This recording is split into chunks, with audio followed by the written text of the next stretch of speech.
Chị Trời, bập vô.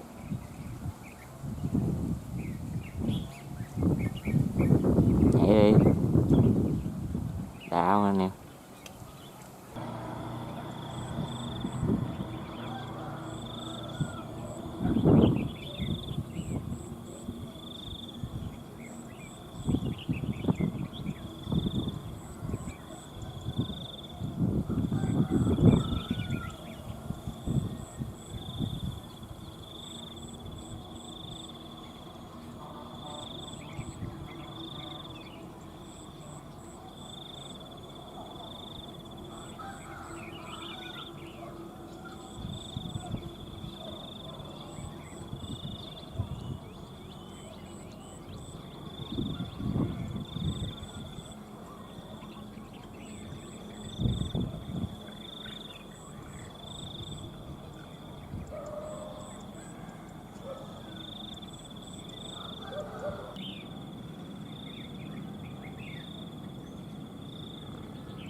Chuyến kêu lên.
Chết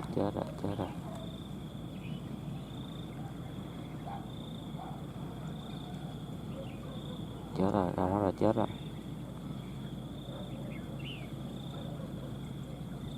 Dám ra đó là chết rồi.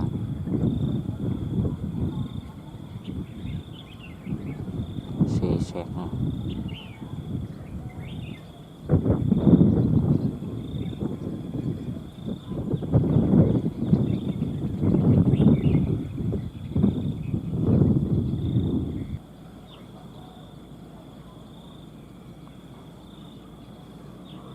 Chơi cầu thẳng ở dưới tốt không?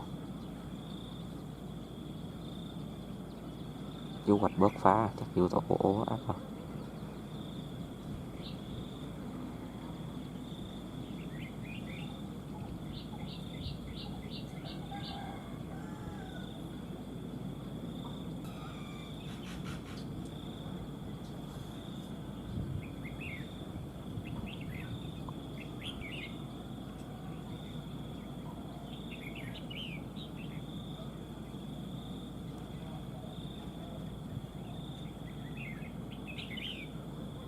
Lại xuống dưới thể hiện.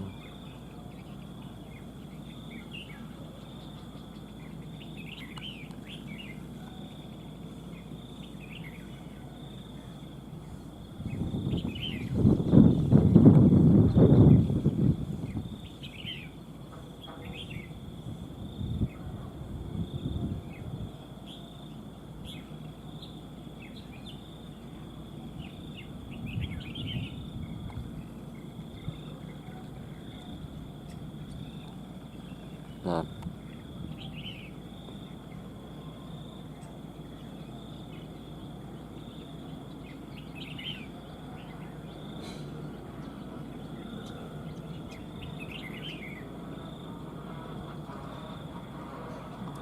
Cuồng nó rồi. Trời, đi đâu rồi?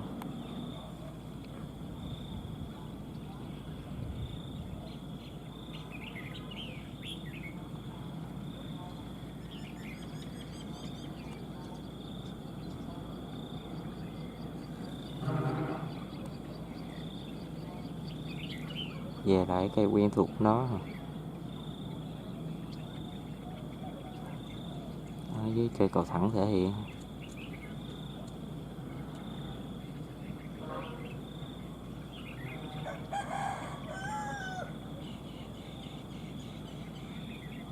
Xe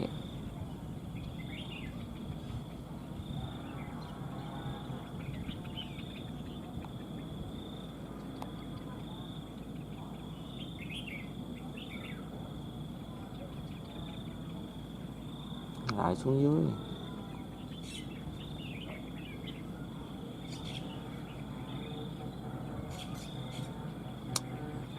Ây cha, chú hoạch tào lao á, đừng có nhảy.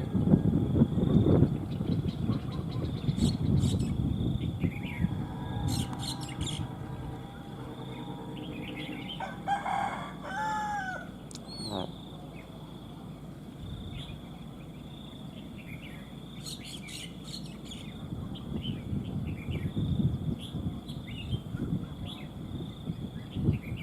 Xuống đây chơi. Lên.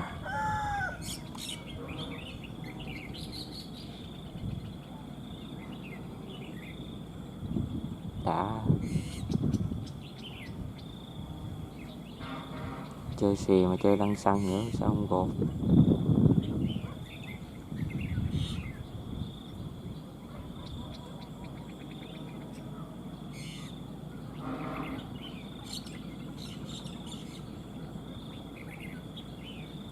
Lăn xăng theo nó từ sáng chưa.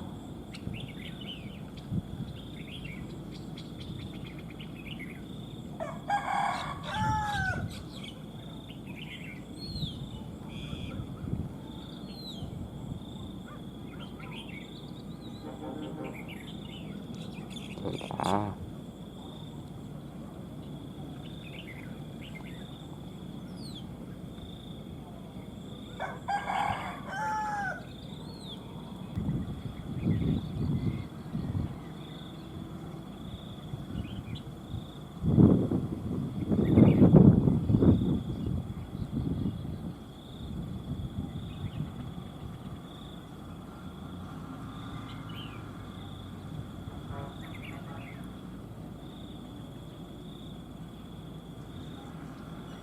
Chìm lắm rồi chứ.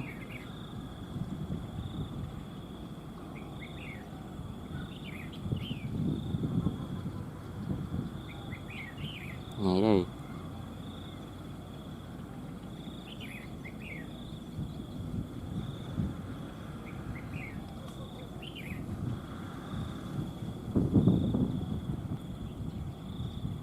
Lên đây sút vô.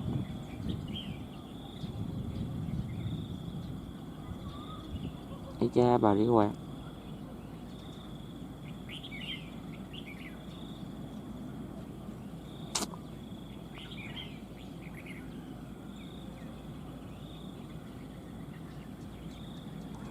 Nhảy đi.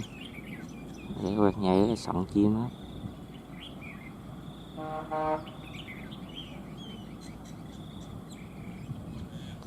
Ấy.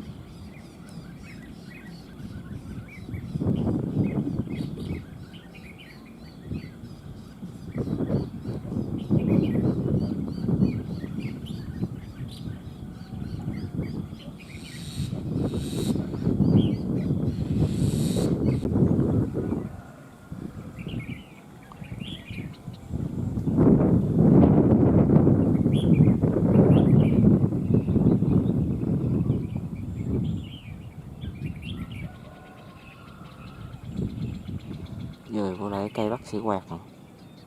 Cây này đẹp quá. Mà này không bắt sĩ quạt là bắt nó rồi chứ. Bật với mình ghê. Con bổ xì xẹt đây.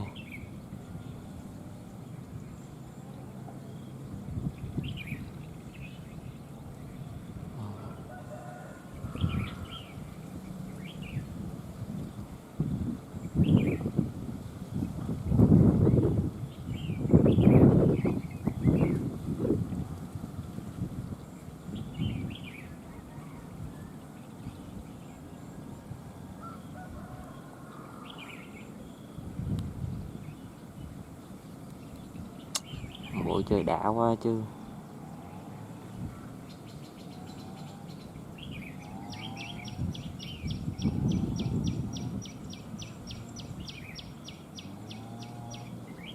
Điện treo cao hơn cái nãy.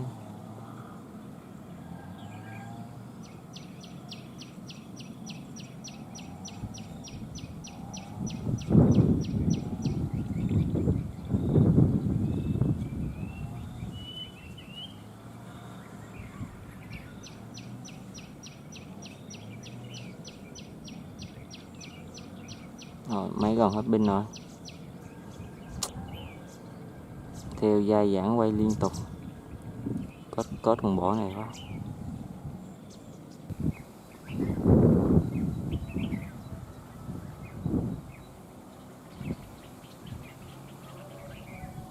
Đôi lắm rồi, hết sức rồi.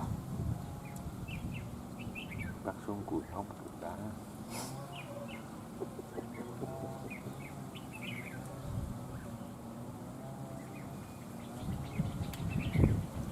Giờ này 4 tiếng rồi mà bọng nó còn đều răm rắp thôi chứ.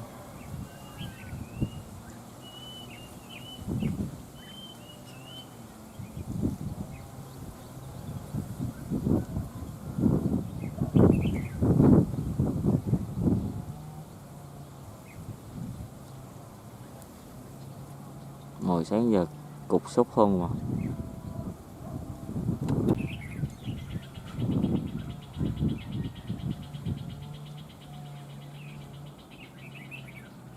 Ôi sướng quá. Lâu lâu gặp lại mới gặp lại con tê gì.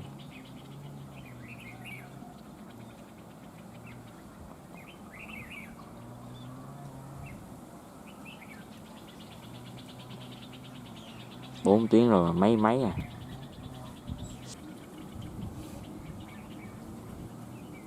Cặp luôn. Luôn. Nói sao mà đi. Bây giờ lên cao à. Nó lên cao nó cặp luôn.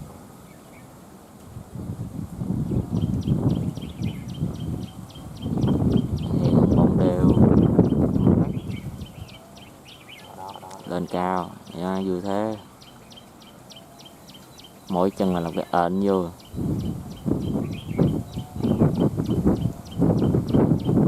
Khá đấu lâu. Đấu lâu mới ra hết nước giá trị. Nó chỉ là tưa vô cực đi.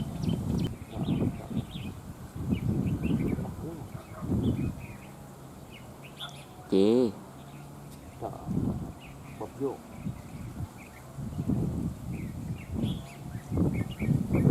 nhảy đi.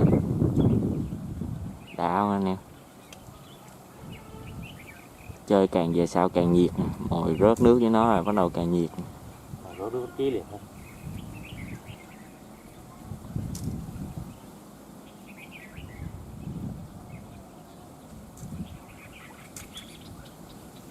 Chị giờ là hơn 10 giờ trưa, bắt đầu chơi nó nhiệt lên.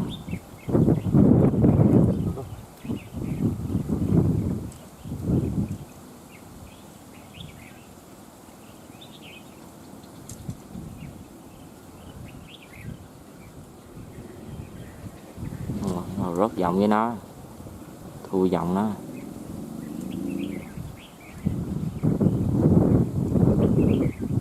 Như còn bông mắt nữa hay sao chứ. Như bông mắt nữa hay là hàng độc nữa.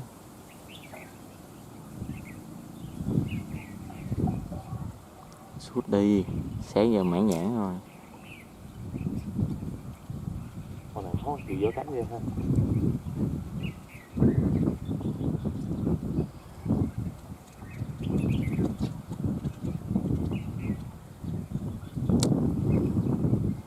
Càng chơi càng nhiệt. Gió quá không biết sao đây.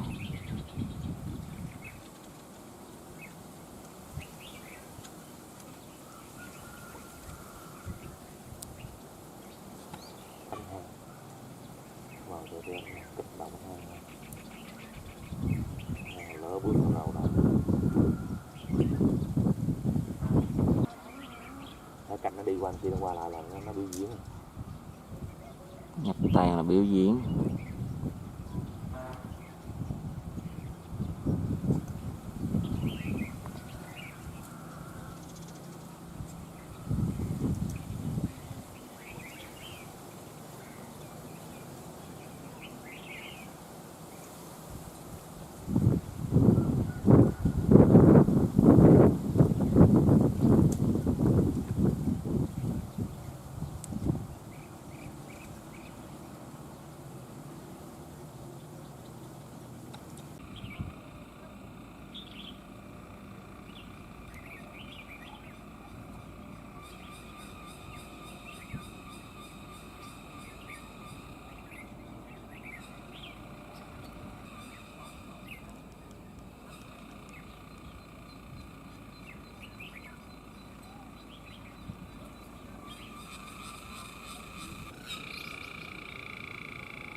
Nè, con má trắng của mình đi vượt lần 2.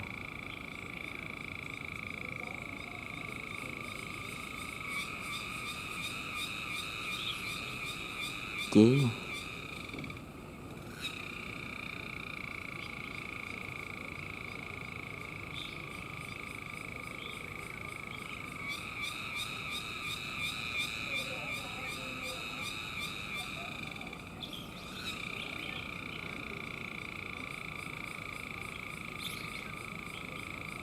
Nó chơi còn dữ hơn con màu của mình.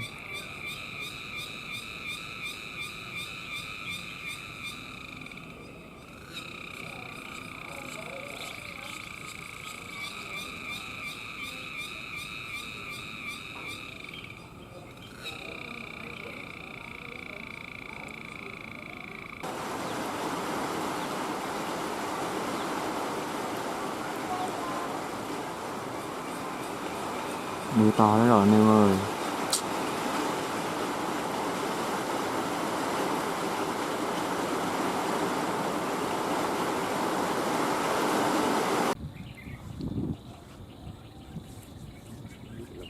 Gì hấp gió không? Giờ này hấp gió không?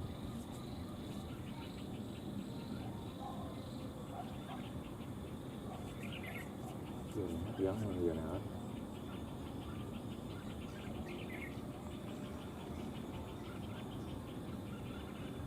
Giờ này rột mặt quá.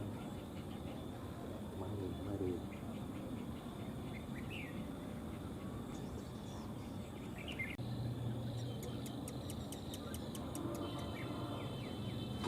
Chứ nhá cánh rồi xanh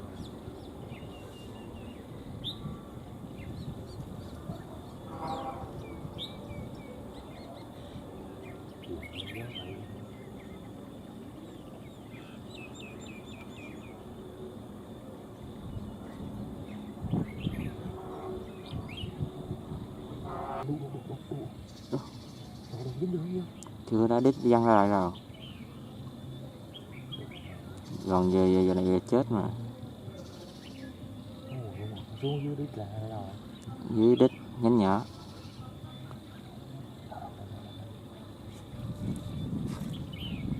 Còn 6 giờ.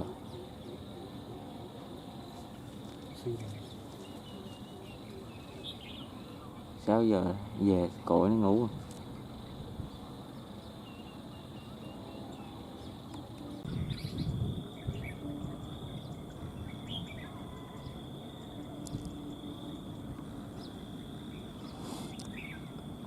Hôm qua nó có cái nhánh ngang dưới lòng dưới đây.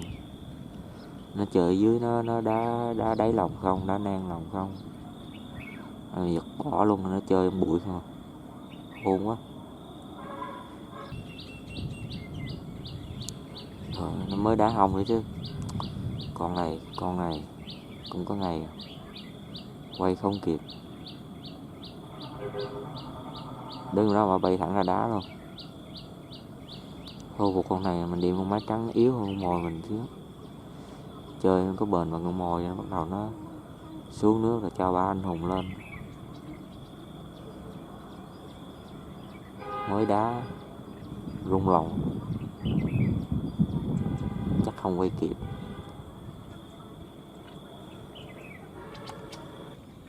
Mới đổi mồi cho con mồi kỳ cựu của mình đi.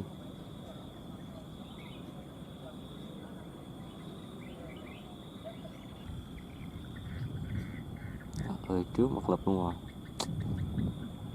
Nhanh, nó là nhắm thế trước mặt lập luôn. Sút vô. Sút vô. Nhanh, nó là nhanh thế trước mặt lập luôn á.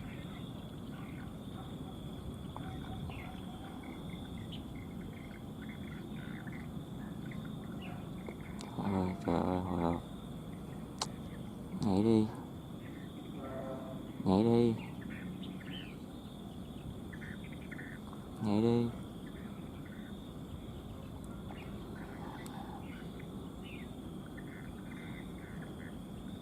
Ra lại. Phén theo con này.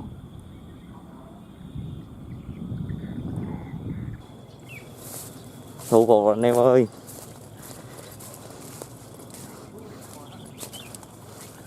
Lì hả? Vô thế lì. Đây. Đây. Đấy mình cái lực này soi thế này là ên. Nó đó chưa ấy giờ cái khúc này nó bất ngờ quá mình không kịp quay luôn. Đi xuống. Băm. Xoay mặt lực vô lại ha.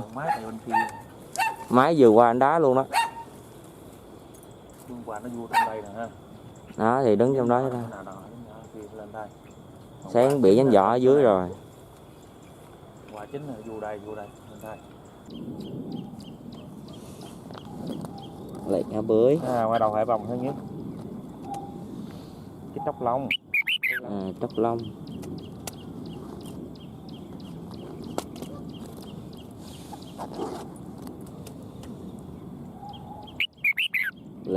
Lì. Soi mặt lục lại. Rồi một đồng gầm đáp thật liền nữa. Đây cũng muốn cái đèn soi sung hay là rọt băm vô. Máu rất thì luôn.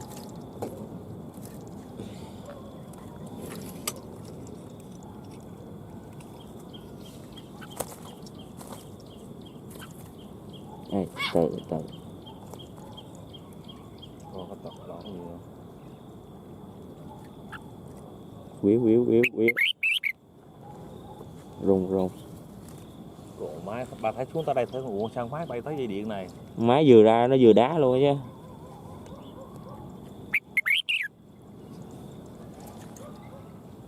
Hay cha cầm lụn giống lông đó rồi. Tha cái tay thằng trai gỡ chim đi. Cái lưới này nhỏ quá nó lọt cái miếng cánh đi, gỡ cánh từ. Cái lục này á, ở ngoài đá vô gì dễ ăn hơn là cái lục của con mua dưới chợ kia. Ồ má cái này cái chim gì như là tráo nè ha. Trên cây dừa ha. Trời ế chút quạch đầu trắng ha, tráo được ha. Bóng bộ còn đủ.